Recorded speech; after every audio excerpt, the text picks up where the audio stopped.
તું અંદર ધંકો મારી કહો ધંકો મારી તો ગાઈસ જો આ મારે ધંકો મારે તો આમ ખાલી એક જ મિનિટ હો મારે ધંકો ભાઈ તો અમારે આ બંદો તો કોમ ધંકો મારવાની તૈયાર કરી રહ્યો છે જાવ તો શું અંદર જાવ પાસ રે મિત્રો તમારે કોઈને પણ કાનમાં રસી આવતી હોય ને તો અહીંયા તમે માનતા રાખશો તો તમારી ફોનની અંદર રસી બંધ થઈ જાય એ પણ તમને બતાવવું પણ કૂવો છે ત્યાં મંદિર આવેલું છે બનાસકાંઠા તાલુકા જિલ્લાના વગર તાલુકાના કાકર ગામે આવેલું છે જોઈ નાખો હશે વરલો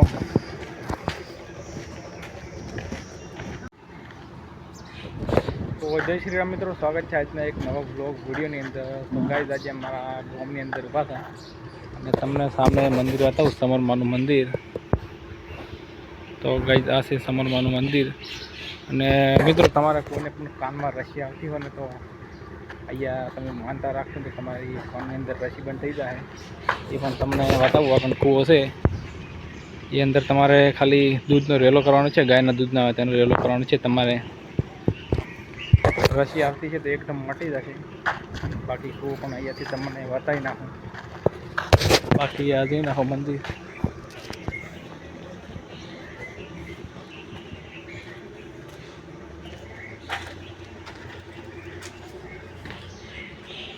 જેથી કૂવો કેટલો ઊંડો છે ગાઈ જો.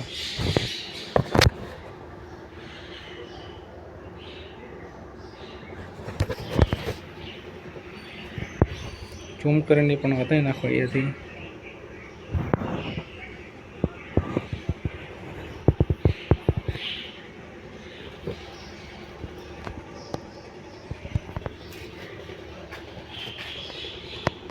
ગાઈ તમને કૂવો પણ અંદરથી બતાવી નાખું.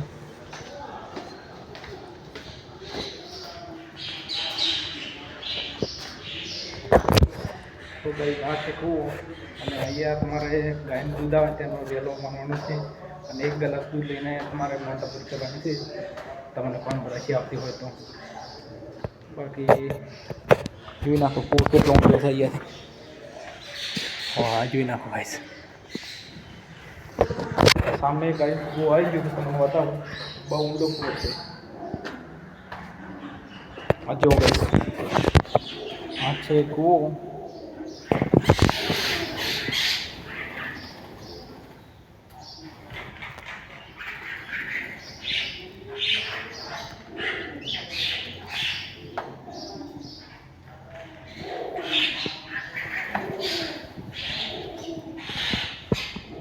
બાકી કૂવો તમે જુઓ કેટલો ઊંડો.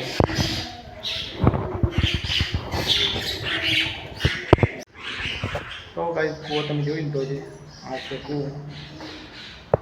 તમારે કોઈને ફોનમાં રસી આવતી હોય તો ખાલી સમર માતાજી મંદિરની ખાલી બંધ કરવાનું છે તમારે. પછી જ્યારે તમારે રસી મટી જાય ને તો એક ગ્લાસ ભરી દૂધ ગાયનું લઈને અહીંયા રેલો કરવાનું છે. ઓછી રેડતા રેડતા આપવાનું થોડું થોડું. બાકી અહીંયા તમે જોઈ નાખો.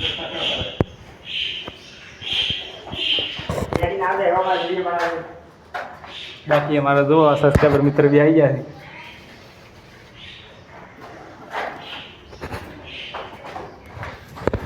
ખેટ અહીંયાથી દૂધ રેડતા રેડતા તમારે આવવાનું છે ખાલી એક પેલા કૂવા સુધી. એનાથી વિડીયો બને લે તું અંદર ધંકો મારી કહો ધંકો મારી તો ગાઈસ જો આ મારે ધંકો મારે તો આમ ખાલી એક જ મિનિટ હો મારે ધંકો ભાઈ તો અમારે આ બંદો તો કોમ ધંકો મારવાની તૈયાર કરી રહ્યો છે. જાવ તો શું અંદર જાવ પાસ રે તો ગાઈસ બહારથી સમરવન મંદિર કંઈક આવું દેખાય છે. બાજુ જોઈ નાખો મોટો લેબડો છે.